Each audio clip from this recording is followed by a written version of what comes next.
Yaniv,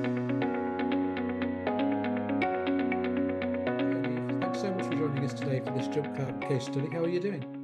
I'm doing well. How are you? Very good, thanks. Very good. Looking forward to learning a little bit more about you and Ecotech. So, with that in mind, can you maybe kick off by telling us a little bit about yourself and your MSP? Yeah, sure. My company was formed with my partner back in 2013.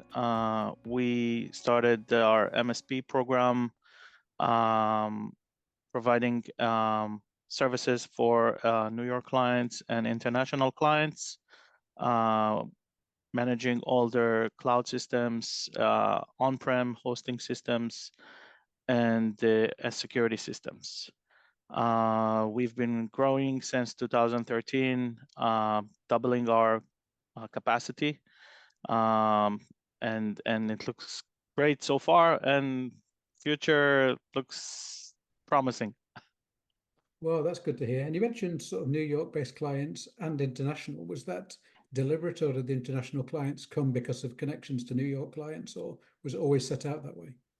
It's mostly connections to New York branches that are have branches all over the world. If it's Asia, Europe, and Middle East.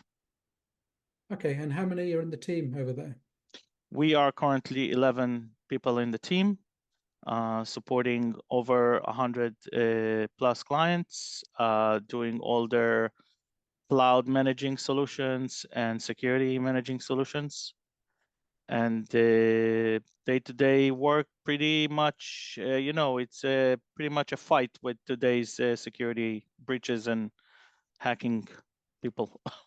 Absolutely. But you're doing quite well on that sort of staff ratio with 11 staff looking after over 100 clients. So you must be fairly automated in the process. So well done for that. That sounds pretty a nice ratio. So how did you first hear about JumpCloud? So JumpCloud was introduced to me by one of our clients from the Middle East, who uh, was looking for a solution for the features that the JumpCloud offers right now. And I was approached by a US based agent from JumpCloud, which from there I signed up and we grew pretty rapidly. Currently, we are um, protecting over 1,000 endpoints and looking to double it by the end of this year. Wow, that's aggressive. And do you use it yourself internally? Yes, we do. We started using it internally, and not long after we signed up, we are actually um, find the solution very easy to use, and we utilize it for almost all of our needs with regards to password management and SSOs, and especially the directory syncing between clouds and local, and it's working pretty great so far. Okay. And do you predominantly operate within a sort of Windows ecosystem, or is it Google, or is it a combination of different platforms? It's, I must say, it's combination between all platforms. We also even do some developing for custom applications to be able to connect with the JumpCloud. We have sets of developers that we're working with them to try to, uh, let's say, onboard applications that are not currently offered SSO and connect them directly with the JumpCloud. Um, yeah, that's about it. Okay. And when it comes to the clients themselves that you work with, are they, I guess it's a mixture, but I mean, how are they skewing higher towards Mac or Windows, Linux, or is it just sort of a wide split?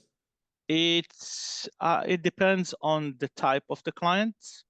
So a lot of clients who are startup clients with an application that they have the developer teams and the sales team, these mostly use the Mac.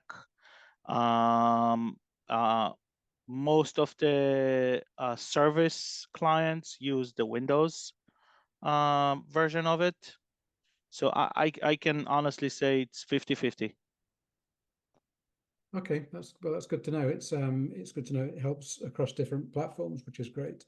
And have you seen I guess since the pandemic, and maybe it was starting before the pandemic, a transition to more sort of remote or home working? And does JumpCloud help out in that? The transition to remote work did happen in the pandemic, but lately the market is demanding people to come back. But they're still working remotely, and it's helping us a lot with the control of the equipment, that we can control it from JumpCloud, where we cannot control it from other systems. JumpCloud makes it very easy to control the equipment from hardware to software, and just have full access to the system when needed, whether you're on site or remote. Yeah, that's interesting. And are you seeing that being kind of across your international and domestic clients, the return to the office, or is it just clients in the US? Uh, it's all over. It's all over international. It's South America, it's Middle East. I see everybody coming back and starting to force people to come back. Okay, interesting. That's great to know. I guess some of the other sort of features within the JumpCloud tool set, like Radius and LDAP, are you sort of using those? Yes, these are very easy and very comfortable solutions to get control over our networks and environments and Wi-Fi. We like that very much. We can limit the exposure of our endpoints to hacking solutions. So this is very much helping us. Yeah. And in a typical client, I guess this probably varies, but in a typical client, have you used JumpCloud to replace on-premise Active Directory, or do you work with Active Directory or Entra ID or whatever? We actually replaced our on-prem to JumpCloud LDAP, and we find it very easy to control the policies through it, much easier than the on-prem Windows environment. We are implementing it to our clients slowly, one by one, moving them from on-prem to the JumpCloud Cloud LDAP directory. Excellent. Well, hopefully it's a more flexible way of doing work, and your clients will benefit from that. You did mention earlier things like password manager and SSO that you're using. I mean, I guess this is not really JumpCloud related, but more client related in general. Is how did you work with your clients and explain to them that they need to be using a password manager? So technically, our clients were using a traditional, call it, solution, an Excel sheet with all their passwords in it, and we gave them a demo how to use the password manager, and we are technically show them how easy it's to sync between mobile devices and computers, and how to back it up on the cloud in case something happened to their computers and restore. And they liked it very much, especially because it's included in the package that they get. So it's pretty easy. They don't have to also pay for an external third-party solution for password managing. Yeah, that's good to hear, and it's glad that you're getting adoption for the users, because it's important to sort of bring those along. And on that topic, how do you, when you're kind of introducing JumpCloud to a client, how do you position it to them in terms of what benefits are you positioning to your clients? The most, I'm going to say the most important benefit today is about taking control over your assets. Um, People don't understand that if they don't control their assets, it's technically either if it gets stolen or what, their data is exposed to the world. So once we show them a demo and explain to them that um, taking control of their assets and being able to lock and control the policies on the assets remotely without needing to VPN to the office or being in the office for that matter, help us close the deals very quickly with them. Price-wise, it's also very not that expensive compared to other competitors. So we and our clients pretty much give us full confidence that we know what we're doing, because some of them been with us for 10 years, and they know our they know our history, that we don't play games, and if we recommend something, it's because we know that they need it. Yeah, so you go in as the trusted advisor, to use the terminology, and explain that, you know, in your experience, this is something they need to use. Correct. Okay, that's good to hear. And when your typical client, I mean, you mentioned you work internationally as well, but is there a typical client size, or are you in the SME or the enterprise market? I don't have a typical size. My clients can be from a 1-user environment and going up to 1,500 user environment. So it starts from small office or one home-based user, all the way to enterprise corporations that 1,000+ endpoints. So we don't concentrate on one field. We have Okay. between medical offices to construction people, to law firms, to startup companies, the cybersecurity startup companies, the all sorts of applications all over the place. And are you typically going into those organizations? I guess it does vary as they get larger, but are you going in there as the kind of sole IT, or are you working with sort of on-premise IT as well? So most of the clients, we are their sole IT, that one, you can call it one-stop shop. We introduce ourselves as doing any related IT work. Some of them has their own IT director, that we are his, you can call it foot on the ground, or his level 1 and level 2 solutions, that we implement his requests towards the field. Yeah. Okay, that sounds yeah, really interesting actually, and a nice mix. We mentioned about you're talking to clients around the different solutions, and you're going in as a trusted advisor, and you mentioned a lot of the industries that you worked in there. Are you seeing kind of people coming to you, or maybe prospects rather than clients, and asking about solutions because of regulated industries or cyber insurance? Or and basically another way of asking that is, do you think that the end user clients are more aware now of the requirements to get better cyber hygiene? The tech side of the clientele are aware of it and looking for those solutions without needing us to recommend them.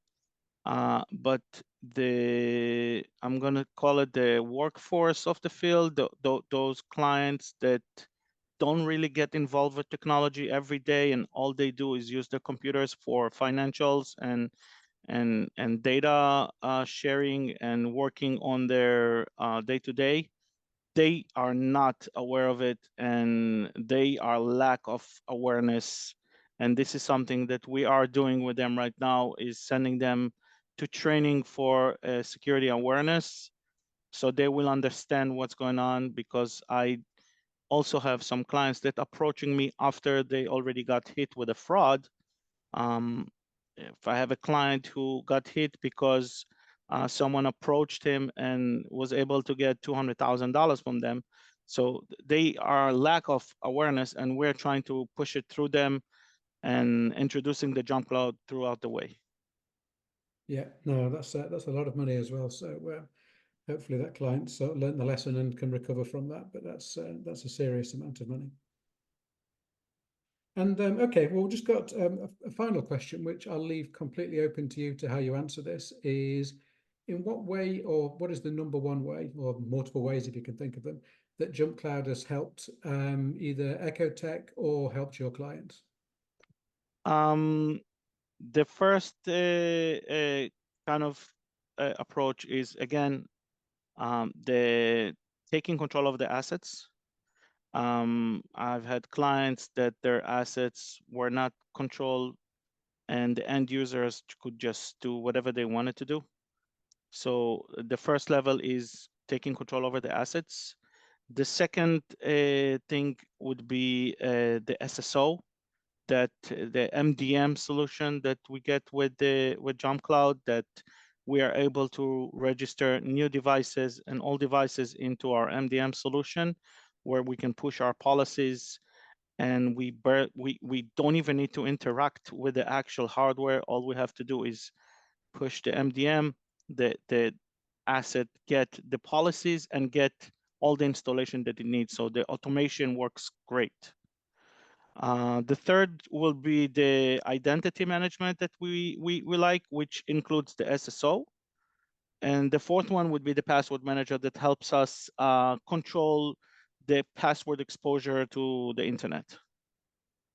Yeah, great ones there. And I did promise that was the final question, but I've just got one more that you raised. Well, you popped into my head as you were speaking there about the client devices that you're protecting. Are you seeing that as being kind of 100% corporate owned, or is there an element to bring your own device there? And if so, how do you protect those? So we use mixed mode. Technically, we buy a lot of hardware, since you mentioned the remote work from home. We buy a lot of equipment to users to be able to stay at home and work from home. This is how the first phase starts for a user, that he starts from home and then come to the office. So we do the first initial setup with the user, which include putting it on the MDM, like I mentioned. And to clients that already have the equipment, we do the manual installation of the JumpCloud agent and enroll them into the JumpCloud asset management, and of course, all the rest of it. So into the policies and things there into to the keep them policies, secure. yes. Okay, well, that was fantastic. Thanks for giving us a little bit of an insight into Sure. Echotex. It's been great to meet you. Thanks for being a fantastic JumpCloud partner. Let's hope you hit that ambitious target of JumpCloud adoption in this next 12 months. I'm sure you will. But thanks again for your time. Thank you.